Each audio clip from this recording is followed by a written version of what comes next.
د دوی خباثت دی هغه دا تهمت په بېګناه خلکو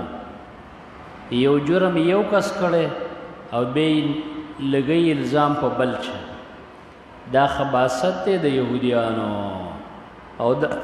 دا قسمه مرض هم په دې امت کې راغی قتل یو وکړي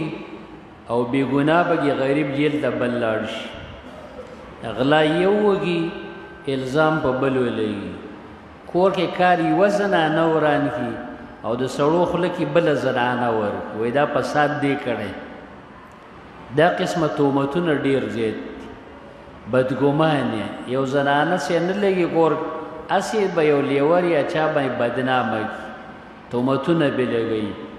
په دې غرونو کې یو زنانه یو مسافر له اوبه ورکړي ایسته به تهمت ولګوي وایي دا چل شوی دا چل دا بېګناه خلکو باندې تهمتونه لګول دا د چا صفت دی د یهودیانو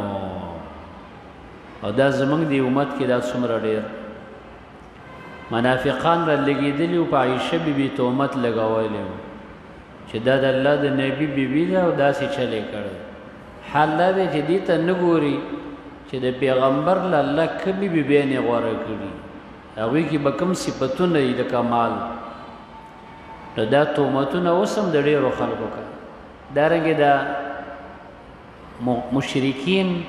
مبتدعین او باطل پرست دوی په دې اهل حق مسلمانانو تهمتونه لګوي بېځایه تهمت وایي دا خلک په دې دین او په دې طریقو ځکه عمل کوي چې دوی له پیسې راځي لکه د الله بنده په خپله تا یو شی لیدلی بېځایه په مسلمان تهمت لګوي کله تهمتونه لګوي وایي دا خلک امامانو ته کنځلې کوي موږ ویو چې یو سړی عام مؤمن مسلمان دی او کلمې ویلې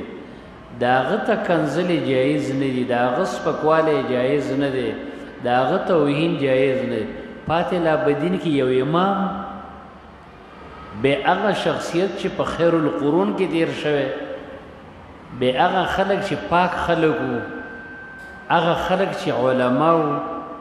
نو هغوی باندې به څوک تهمتونه لګوي یا به کنځلې کوي